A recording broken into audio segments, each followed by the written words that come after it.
Welcome, everyone. My name is Gregory Gale. I am the Director of Recruitment and Admissions at the College of Psychology at Nova Southeastern University, and I'm excited that you are here today as we have a wonderful session planned for you. Before we start, a few things to remember. The session will be an hour long. You'll have the opportunity of watching the session as we're going to be recording it today. And the session will be available online on our website within the next 2 weeks. During the presentations, and we'll have two today, you'll have the opportunity of asking questions. And I see that everyone knows how to use the chat feature because that's how you'll be able to ask questions. After our presentations this afternoon, I will be talking about the admissions and financial aid process. I'll briefly talk about that. I also wanted you to know that today's presentation, the PowerPoints that we use for today's presentation, are located in the materials section on the control panel. So do take the opportunity to download those PowerPoints during the session or after the session. And again, we'd like you to use the chat feature option to ask any questions because our presenters will be stopping during their presentation to actually answer questions. So with that said, I'd like to introduce our two presenters. Our first presenter is Professor Toby Kleinman. She's an adjunct professor at the university. She teaches in the College of Psychology in the Master's Forensic program. She is a New Jersey attorney and a partner in the law firm of Adler and Kleinman. She's litigated domestic violence, child custody, and abuse cases. She's been a consultant in legal cases dealing with domestic violence, child abuse in over 25 states. Her latest book she co-authored with Daniel Pollock, entitled Domestic Abuse, Child Custody and Visitation, Winning in Court. Our second presenter is Dr. James Pan. Dr. Pan is the director of the Master of Science in Forensic Psychology program, and he's also faculty in the Forensic Doctoral program at Nova Southeastern University's College of Psychology. He's also a licensed psychologist in the state of Florida. He completed his clinical internship at Nova Southeastern University's Community Mental Health Center and his postdoctoral fellowship at the University of Miami, the Jackson Memorial Medical Center. So with that said, I am pleased to introduce to you Professor Kleinman. Professor. Okay. So if there's any issues during the presentation, Greg, please let me know. Welcome. I'm delighted to be here. I've been teaching in this master's program and forensic program for a number of years online now, and I have to say I'm very impressed with the students. So I am hoping that some of the things that I can tell you will interest you. First of all, I'm not a psychologist, the daughter of one, but not a psychologist. Myself, I'm an attorney. And one of the things that I learned along the way is just the critical nature of experts. My field is very narrow. I really deal with child abuse issues, domestic violence, visitation in the family courts, and expert witnesses are critical to protecting victims. So the presentation, as you know, is entitled 10 Things Expert Witnesses Can Do to Protect Victims in Family Court. And my subtitle is Forensic Psychology is Essential. Once upon a time, it may not have been so, but it really is right now just critical to protecting both victims who are victims of spouse abuse as well as the children who are victims. And since you're new to this, you may not know this yet, Some of you may. But children are considered victims even when they are not directly injured by someone, but if they have witnessed spouse abuse in the home. And many statutes across the country actually specifically say that. For example, New Jersey says that they suffer deep and long-lasting effects of domestic violence. So when I use the word victim, it may be adult, it may be child. I also generally refer to victims, adult victims, as women, although that is not always the case. I've actually represented men who are victims of serious violence and domestic violence, but I use it because it's just easier to say he, she, rather than he or she, and most victims are women. So experts are essential. What can they do? And I'm going to go through the list and then go through each one individually. First on the list, and I put it first for a reason, I'll tell you, it's to critique flawed evaluations. Because even if you do not conduct your own evaluation, even if you are an expert who is trained but happens to be in a case because you're doing therapy, you're still an expert, you can critique someone else who did an evaluation if it's flawed in some way. And one of the things we find in the courts every day, and I've actually written on this, you can find some of this online, is about, and others have as well, is about junk, what we call junk science, things that are not properly used or do not have a proper foundation in science, and they should not come in as evidence. So you can do that. We'll talk about that. Conduct DV knowledgeable evaluations. So if you're going to, you should have the knowledge, and we'll talk about some of the ways that as an expert witness you can use that to protect victims. Likewise, to know the effects of domestic violence on victims is critical to protecting victims, and we'll talk about some of the specifics of those. You can also individually empower victims through the recommendations you use in family court. And that should be looked at as a really critical thing, because very often victims feel defeated before they begin. So if you can help them through recommendations, it can be really important. And it leads me into the next piece, which is influencing the court. When you come to court, sometimes even before you come to court, with a report, you are influencing the court. That's really what you want to do. The best way that an expert witness can protect a victim is using their influence on the court, and we'll talk about that a little bit. Another thing, and this is less thought of by most experts, but as an attorney, I can tell you it's an essential way to help protect victims, and that is to both create and answer likely hypotheticals. Because what you're doing, hypotheticals are based on facts from a case, sometimes little-known facts. And when you create hypotheticals, it opens the door for the court to think differently, and we'll talk a little bit about that and some of the specifics of how that works.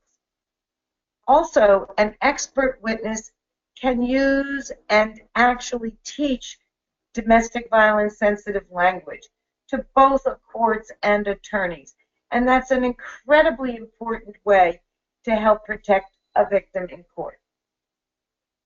You also, in doing so, are often speaking for the victim in the court.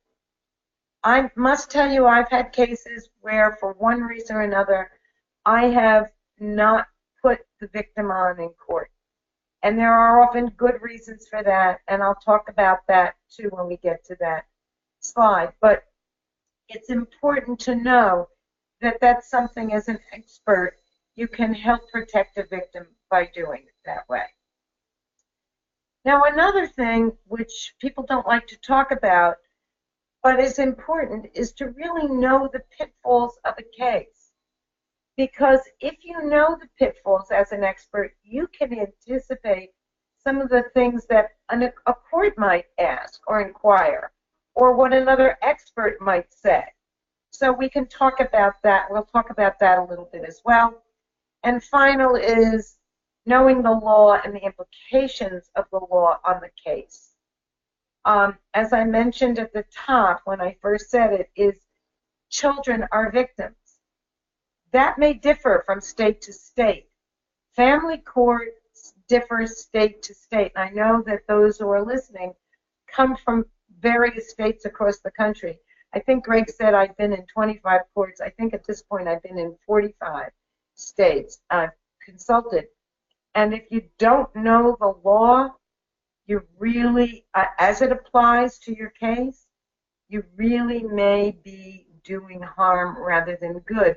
And it isn't difficult to learn the particular laws that apply, but if you know it and then you learn the implications for a particular case. Okay, so moving on to the first is you need to be able to critique flawed evaluations. As I mentioned, sometimes untrained evaluators use flawed science. But actually, sometimes people who seem to have really excellent credentials often use flawed science. I'm sorry to say that, but I've seen it many, many times. Probably the biggest example and the most widely used one is the use of what is called parent alienation syndrome. It doesn't meet the science test, and yet it is often used. As a matter of fact, more recently, people are calling it parent alienation. Now that we know through lots of science that kids get estranged from a parent for all kinds of reasons, it will be your job, if you are an expert in this field, to give the court the understanding of what the science is. So what the testing is the other piece of that is used. If it's flawed testing, I've heard of cases where tests are given, people are left in a room, and they're said, do this or do that. We don't know if they've been on their phones, on their computers, how they've taken the test. You need to be able to critique that. So as an expert witness who's trained in forensic psychology, you will be able to do that. I find that some of the master's students ask some of the most profound questions that I wish they were in court sitting next to me sometimes. So it's something that you would be able to do. You keep, what it does and the impact of it is critical, because what you do is you can keep evaluations that don't have the proper foundation in science out of court. It won't be allowed in as evidence if you can persuade the court through your information and that it has no basis in science. What better way to protect a victim than to keep that information from the court? So in the process, and I've alluded to this already, what it does is it distinguishes between untested and widely held theories versus accepted practice. And again, the theory of parent alienation or parent alienation syndrome is not accepted practice. Another area that I'm working on is where courts are now ordering children into what they are calling parent reunification therapy. And one of the problems is there's little or no data on that, on its outcome. So I get troubled by seeing courts do that, and experts can help and talk about that. and how you reunify what is accepted practice, what is not. And obviously, it runs the gamut. Critiquing flawed evaluation can be everything from the data collected to the outcome and the report. So believe me, I'm not going through all of this. I don't have the time, but it's just a critical way to help. Okay, what else can you do as an expert? You can actually conduct domestic violence knowledgeable evaluations. What do I mean by that? Well, training is critical, and experience absent training has the potential for harm. I've seen people who have been doing evaluations for years and have no domestic violence specific training. Without the training, the experience, I would not personally want to rely on. I'll give you an example out of the field of psychology. Would you go to someone who told you they had never trained to be a neurosurgeon, but don't worry, I've done hundreds of them? No, I don't think you would want to use them. You'd want someone who, yes, has the experience, but first has the training. So it's really, really important in order to help as an expert to protect a victim to have the proper training. Secondly, there is specific testing that is used when you have domestic violence training that tells you about traumatic stress or post-traumatic stress. And I'm going to put these last two together because I, as an expert in the field in law, can't tell you how many times I've seen post-traumatic stress misdiagnosed by people without training in violence and the impact of violence. When I first started doing this work many years ago, I would meet with somebody, interview them, and they would tell me about the violence, and then I would read the reports written about them. And the report traditionally said, found these victims borderline and paranoid. And when I became involved and actually found somebody in this program who just retired, Lenore Walker, she explained to me that it's often misdiagnosed, that trauma is often misdiagnosed. So one of the best and most critical things you can do as an expert with that domestic violence knowledge is deal with testing which is designed to show traumatic stress, show that it's post-traumatic stress disorder if it is, or some form of trauma as a result of the information you acquire with the domestic violence knowledge. Okay, moving on.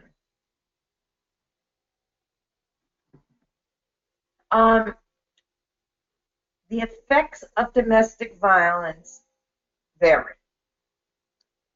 And sometimes judges actually misunderstand anger of a victim or a parent of a child victim and use it as a means to restrict a protective parent's access to a child. So one of the things you can learn and you will do once you are an expert in the field is teach the court the idiosyncratic behavior. Explain it through your domestic violence knowledge.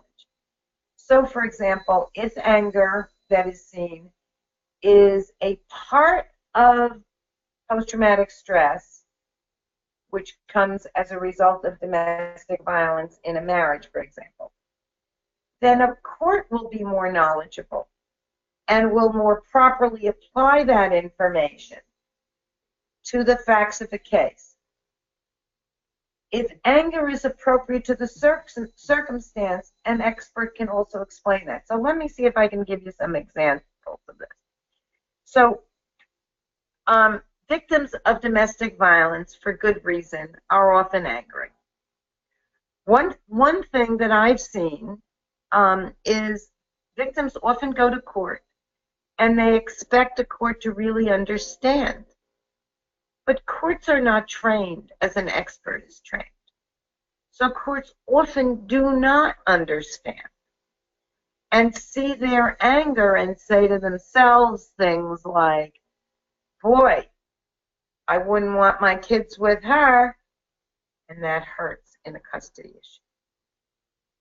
But as an expert, if the anger is appropriate to the circumstance, because they may have had an infant who has witnessed acts of domestic violence, or a young child who has witnessed acts of domestic violence on them, you then, as an expert, can explain it to the court. Their anger will dissipate. It will go away over time. The children need protection and to be visitation in an environment which is safe for them. Because one of the biggest flaws that courts make is they believe somehow that if the victim is separated from the perpetrator, well, they've done enough. You, once you study this and become an expert, will know that isn't enough, that they need to do more, and you can explain that. Which leads me into the next slide, which is to empower victims through your recommendations. Excuse me, I'm going to take a sip of water.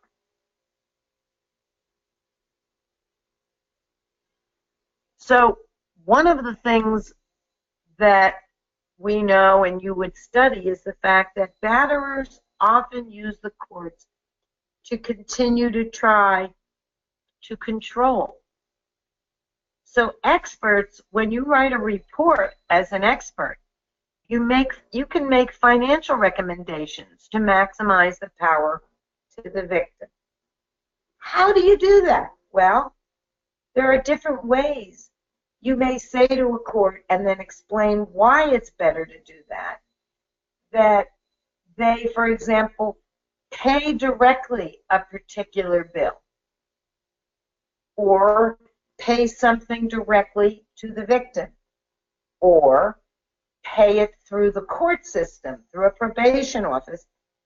So if they don't do it and they don't make the payment in a timely manner, the court knows, and the court will go directly after them. Very often states have a missed two rule, so that if they miss two payments, they being the probation office, will often go after that person themselves. Another way is to have money withdrawn directly from somebody's account so that they don't actually make the payment. It's withdrawn automatically. Now, these vary state to state, but as an expert, you can use these tools. You need to know what the available tools are and then use them, and it will empower the victim. If the victim has to spend money to pay a lawyer to go back to court to collect last week's child support payment, or go back to court to collect the mortgage, as opposed to the money going through a probation office so they can then pay it, it saves thousands of dollars, and you're really empowering the victim and helping the victim in court. You can also make recommendations which are child sensitive. So there are circumstances when a child wants to disengage from a battering parent where the child hasn't been directly injured. And a protective parent who's been a victim also may say, support that. And judges may not like that. So you can explain why it's appropriate, even if they are supporting a relationship between the battering parent. And you may be asking yourself right now, why would you want anybody to have contact with somebody who's been battering? And you may not. And that may be the more appropriate thing, is to say there should be no contact. But there is a constitutionally protected right to parent your child. And the push always comes, if you will, at what point do we deprive a parent who has that right from having contact? And the answer is when it harms the child. So you as an expert can help when it comes to that point, when it reaches that point, and what you're doing is then helping both the adult and the child victims. Another area is where therapists are experts too. This is a debated issue, so I'm not going to spend a lot of time on it, but in the eyes of the law, therapists, if they have the requisite training, are allowed to be experts, and they can help victims directly, sometimes by helping them prepare to testify. I know I'm running a little bit longer and later than I want. I will try to move it quickly. Influence the court. So if you have the training, skill, and knowledge, you can testify well. Your good testimony will then equal influencing the court. If you have training, skill, and knowledge, you can withstand a good cross-examination. There's nothing better in court to empower a victim than to withstand a withering cross. You can do that and withstand it through your knowledge. It will help victims. If you have the training, skill, and knowledge, you can enhance the understanding of a case in a cross-examination. My word to experts on cross is use cross-examination to further explain the things you weren't allowed to explain on direct. Not all your direct exam will come in, but sometimes you can find an opportunity through a question asked on cross-examination. So don't be afraid of it. It's one of the best ways to help a victim is withstand the cross. Create and answer likely hypotheticals. Hypotheticals must have a basis in fact. So you can't make them up from whole cloth. However, very often, experts don't think to put hypotheticals into their report. So I say, learn how to put a hypothetical together so that when you do, you can take the facts, which are posited both in the report, and create and explain potential hypotheticals. So people may say, what if this, what if that? It doesn't always have to be to posit your claim, but it could be to explain why something else does not work that another expert has said. And this will help a court make a better decision.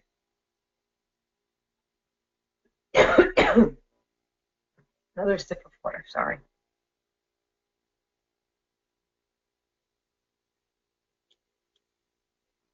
So you can teach and use domestic violence sensitive language to the courts and to the attorneys. And one of the most important things to know is that the same words to an abuser and a victim have completely different implications. My mantra, which is see on the bottom, is take the power you have and use it effectively. Now that's my mantra to clients, but it's also a mantra to experts. You have a lot of power as an expert. And that you can explain to a judge, for example, that if they say the same thing to both a man and a woman, an abuser and a victim, sometimes it has the effect of feeling empowering to the batterer and disempowering to the victim. They are not in an equal bargaining position. So sometimes judges will say things like, oh, the two of you go work it out. If you have an expert can explain to the court why it hasn't worked out, why they can't bargain, why they can't negotiate visitation with a person who has power and control over them, that will help the court and influence the court. So you will be essentially speaking for the victim. Sometimes, especially where there's anger, the judge will seem to think, why can't this person negotiate for themselves? They're plenty angry. but that's not the facade, or that's a facade they're seeing now. It is not what they've seen or what they're capable of doing with their batterer. So the word that they use, judges, and often I've seen untrained experts use it, is they call these victims hysterical.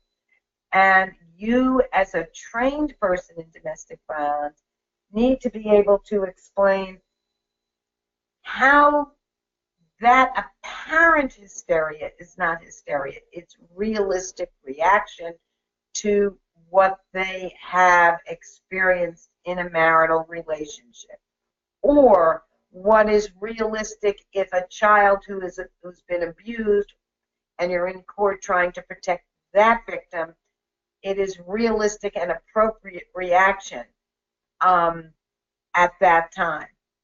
So we know that child victims rarely testify, and therefore experts are often their only voice in court. Okay, I'm winding down a couple more. I know I'm over my allotted time.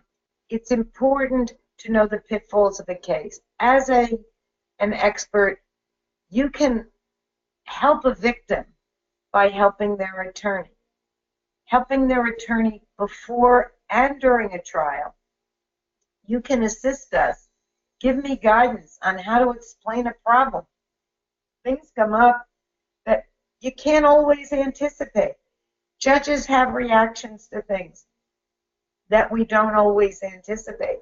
Judge may like an expert that you think is an abomination, or that I think is an abomination. We need to figure out, how do we confront that when we go forward, whether you've testified or you haven't. And sometimes you know the pitfall of a case in advance and can help. Sometimes it comes up during trial, and an attorney will call you and say, you know, this came up, the judge seems to love the junk science. Here's the issue that arose in court. Or if you're sitting next to me, you know, give me the guidance right there. So this is very important, and it does help victims in critical ways, adults and children. Know the law and the implications. Now, I can't tell you how many psychologists, how many master's, PhD psychologists say to me, how am I going to know the law? And I say, truth be told, it's not as hard as it seems. The law that will implicate your testimony in court, or your preparation of a report, or your evaluation of a child, or your evaluation of adult, or the therapy which you're giving, is not that broad. What I usually do is send it to the person in a particular state. If I'm working outside the state, my own state, I'll ask the lawyer who is heading the case, who is the lead counsel in the case in that state, to send it to the expert. One of the things that you need to understand as an expert is that courts want experts because they know they don't know everything. And they want help, the court wants help in understanding a particular issue presented to it. So if you know the law, you can know then how to apply it to the particular facts of the case, to the circumstances of the case, and how those facts fit within the context of a law. This is especially true with child protection issues, where you're wondering the impact and whether or not to impact someone's visitation or contact with a child. Knowing the law in that particular state can be critical.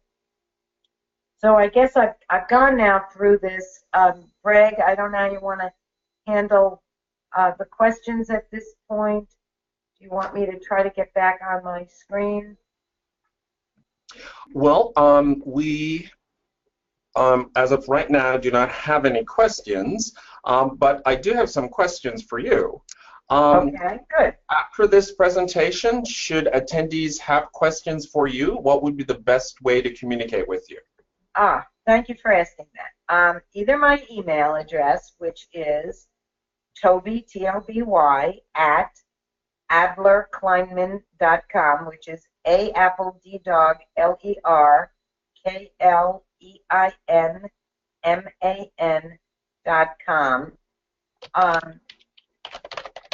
Way to put that up on your screen, Gregory, or my cell phone, which is 732-309-5952. And I love talking to prospective students. I love talking to students. So I would tell you, call me, email me, whatever is easier or better. I'm open. Another question I would love for you to talk about is what drew you to this particular field? Oh boy, it's a very long and complicated area, Greg, but it's a very narrow field that I wanted to deal with children and trying to protect children and domestic violence victims. I sat on the board of a battered women's shelter before I went to law school, and I saw the nature of the victims as I practiced law.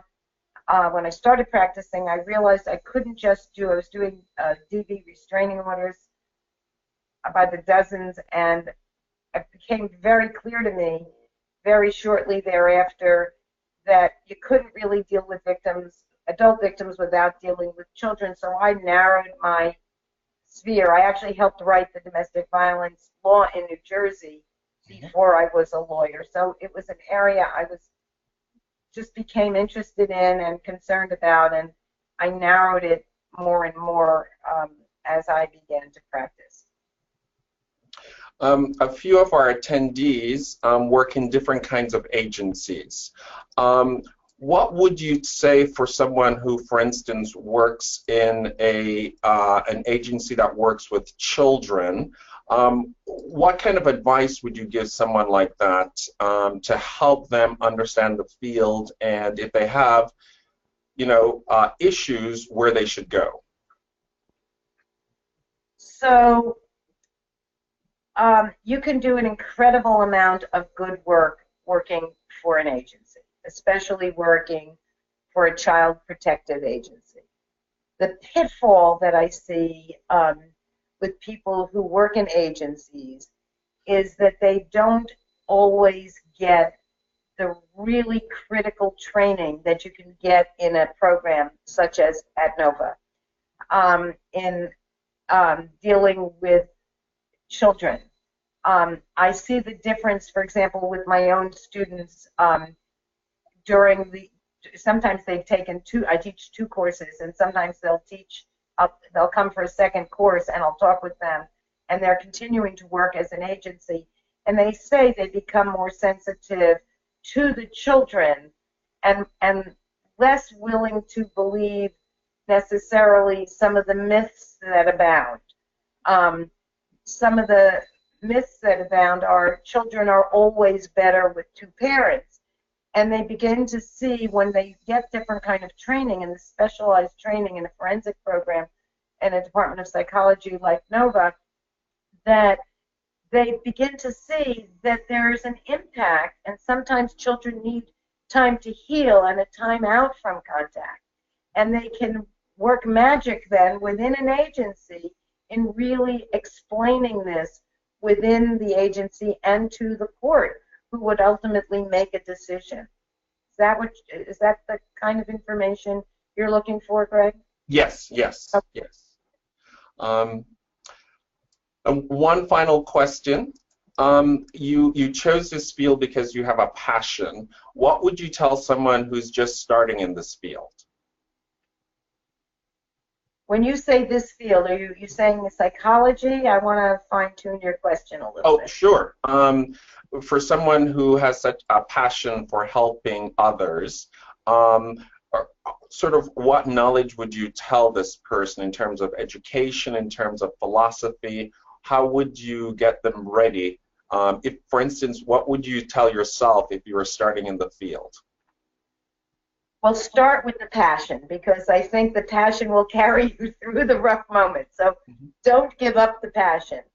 I would say learn, learn, learn. Go to school, study, ask lots of questions. When something doesn't fit with your passion, with your gut, listen to that. Ask questions. Call someone like myself.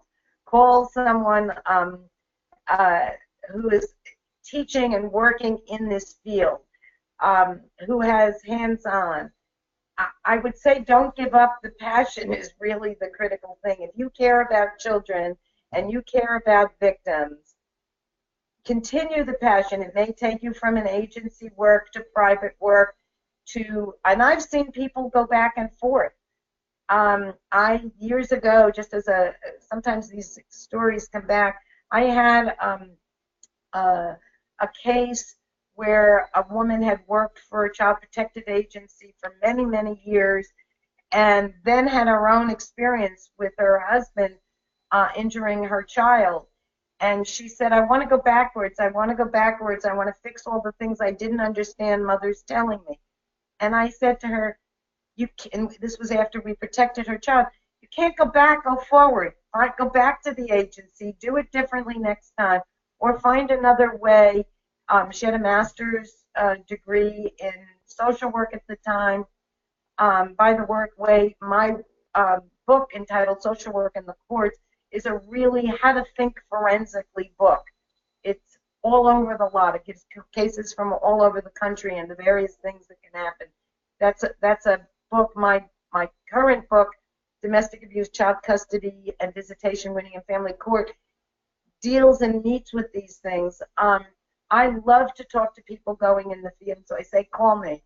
But don't give up the passion. Really, that is the essence of it. If you care about victims, if you care about children, find a way. There are ways. Wonderful. Well, thank you so much. You're welcome. We are going to transition now to our next presenter. Dr. Pan is going to be talking about the master's program at Nova Southeastern University. Okay, great. Well, welcome all. So, if you have any questions, again, you can always reach out to Toby. She gave you her contact information. Also, any questions for Greg or for me, you're welcome to reach out to us as well. I want to talk real quick about the Master's in Forensic Psychology program, which is a program that actually Toby teaches in. She teaches 2 classes, right? And we're going to go into that just a little bit, kind of give you an overview of what the program is, what it includes. The information about the program, it's available pretty easy, just nova.edu/MSFP. So you can get information about the program. There's some videos there, previous webinars that we've had before, all kinds of good stuff. And then also some description about our courses. So we have some of our professors commenting, talking a little bit about the courses they teach as well. It's a 12-course program, so 12 times 3 credits each, right? So 36 hours in total. The program, most people complete it in about 2 years, but you can do it a little bit faster. You could also take a bit longer as well, up to 5 years. The program has been around for about 5 years now, since 2012, and we've had about 100 graduates a little bit more than that, and it provides people who are interested in understanding the intersection between psychology and forensic legal issues, right? And so the criminal justice system, legal setting, prisons, detention, all these sorts of things. What is the intersection between the two, and how do they impact mental health, especially? So, and law. So how does forensic psychology used, getting a good understanding of that, and how to apply that knowledge into a variety of contexts, work settings. So we have students from all sorts of settings, backgrounds, and that's one of the interesting things about the program. You'll see is that many of our students, get to interact with people from a variety of areas. Folks who maybe work in military hospitals, all the way to people who work in dependency, to special like substance abuse programs, all sorts of things. So get to interact, and student interaction is a big part about our program. So our programs offered, all the courses are offered in an online format, and it's a non-clinical format in that you're not getting a license to practice as like a therapist from our degree. It's really a degree that affords you insight and training, advanced training in forensic psychology, but it's not a clinical degree. And one of the cool things about an online degree is that most of our students work most full time. You can take the courses while you're working. It's set up for working professionals, and you can in the evening when we have some of our chats, our synchronous chats, you'll have time to attend those. And most of those chats are mandatory, but there's if you're not able to make it because you have a shift issue or something like that, you speak with a professor, and there's flexibility on that. So flexibility in our programs, our courses, that's a key thing you'll hear about again and again from our students, from our faculty. We really want the students to be able to do what they need to in their lives, again, working professionals mostly, and be able to also succeed in the program. So, we have, this area is just growing. Law enforcement, corrections, it's a huge area. It's just been growing and growing. And what we have is students in our program, specializing in law, mental health, first responders, all sorts of things. And they want to be able to work or draw in some forensic knowledge in terms of what they'll be able to do in their work setting.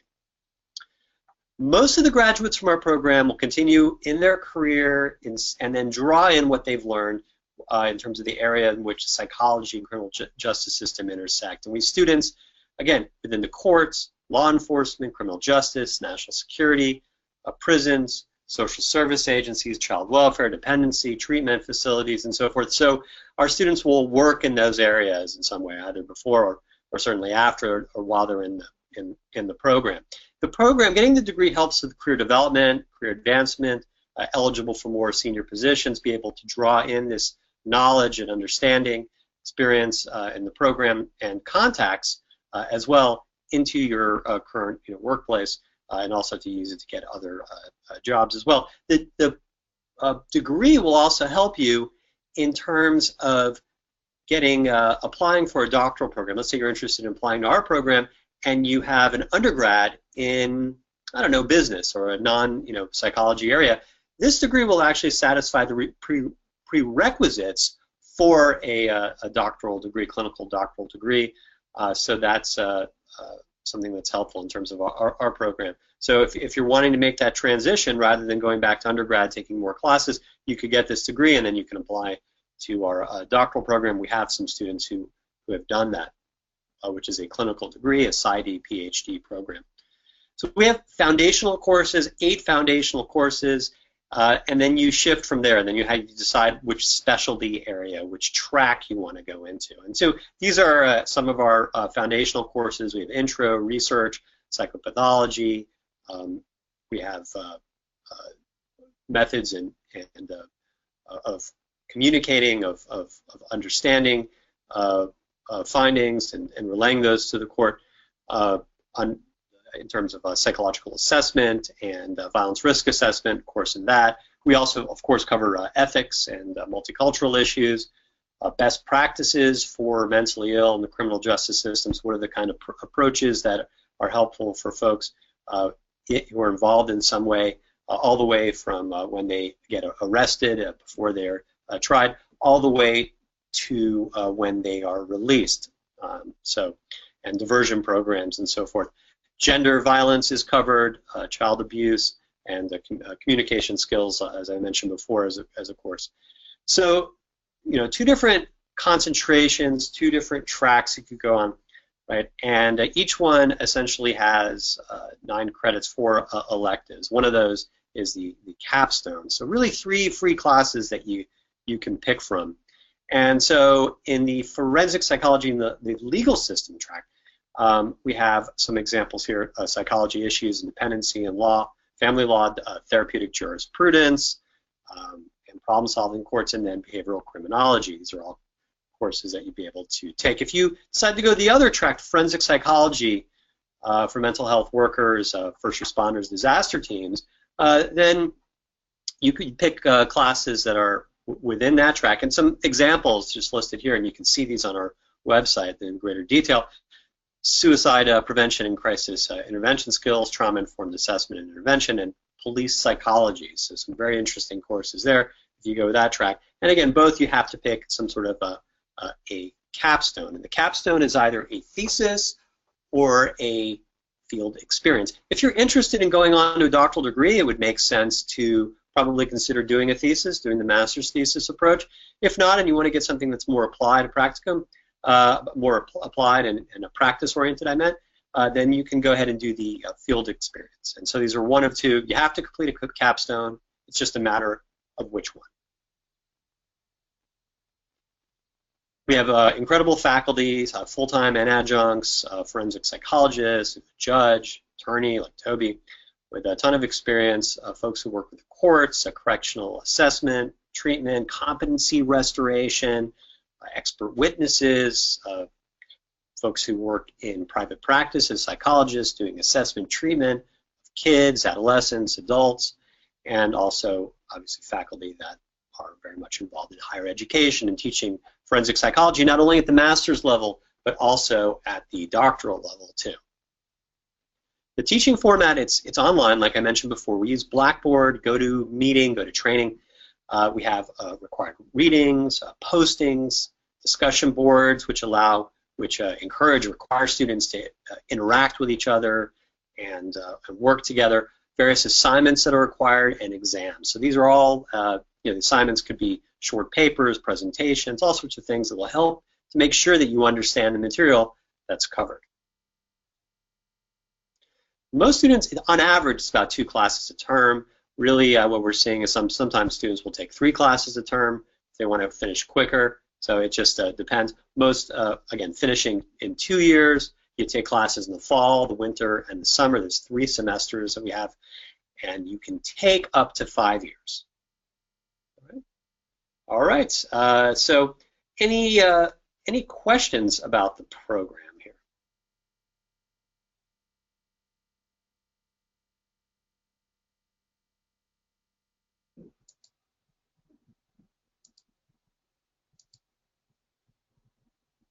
Well, seeing no questions, Okay. Thank you so much, Dr. Pan.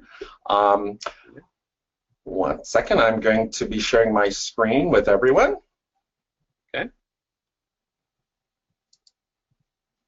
Hello, everyone. I will be ending off our presentation today by just quickly talking about the application and financial aid process. So quickly, I will just explain to you that what you're seeing are just screen grabs from our website. We welcome your applications. It's a fantastic program, and we welcome individuals from any different backgrounds to apply for admission. For us, the process is very simple. You would go to our website and you would complete our online application that you see on your screen. The process takes around 30 minutes for you to complete it, and it's really you providing us with the necessary information that is required. We require $50 as part of the processing fee to process your applications. The committee, the faculty committee, who will be reviewing your application, requires 2 letters of recommendation. And these letters are really an opportunity for others to tell us how prepared you are for graduate school. And generally, these letters come from faculty or individuals, supervisors, who again can provide us with knowledge about your your potential in graduate school. We do require you to submit all academic transcripts. The emphasis is really placed on your bachelor's degree. We would like you to submit your personal statement. And that's really an opportunity for you to tell us why you're interested in this program and how this program satisfies your professional goal. You are asked to submit at least a 500-word statement. The deadline dates for supplying all the documents for your application are listed on screen. What that means is all your documents must be submitted on or before those dates. So if you're interested in our upcoming fall semester, the deadline date is July the 7th, I'm sorry. If you are not a U.S. citizen, nor are you a U.S. permanent resident, your application process is slightly different. In addition to supplying us with the documents, you'll also be working with our International Students and Scholars Office. The address on your screen is the address you would send your documents to. And we also give applicants the ability to send your transcripts electronically. Again, any information about the application process, you may either email us or call us.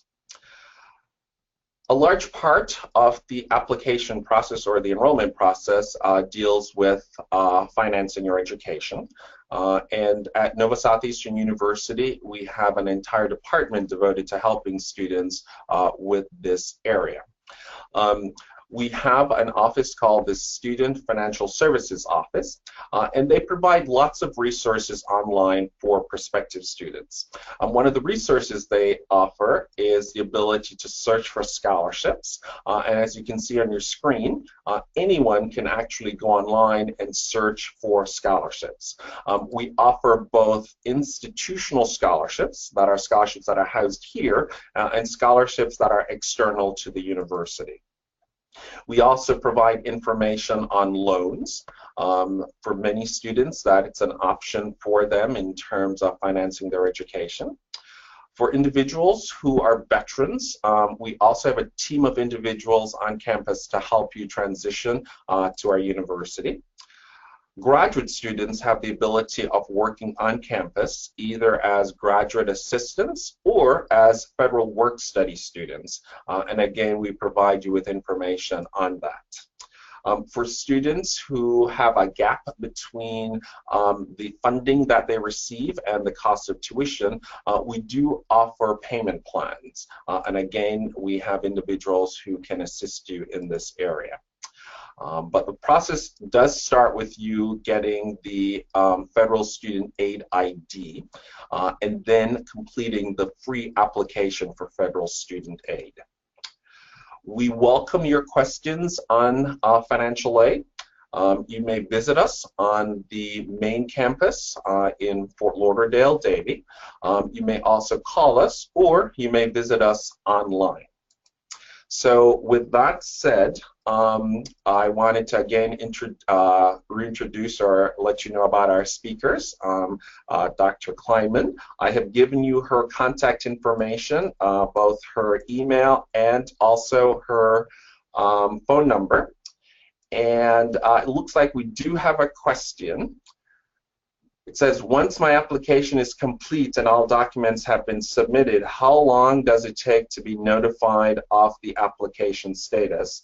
Once I'm notified of acceptance, when do I begin my financial aid application?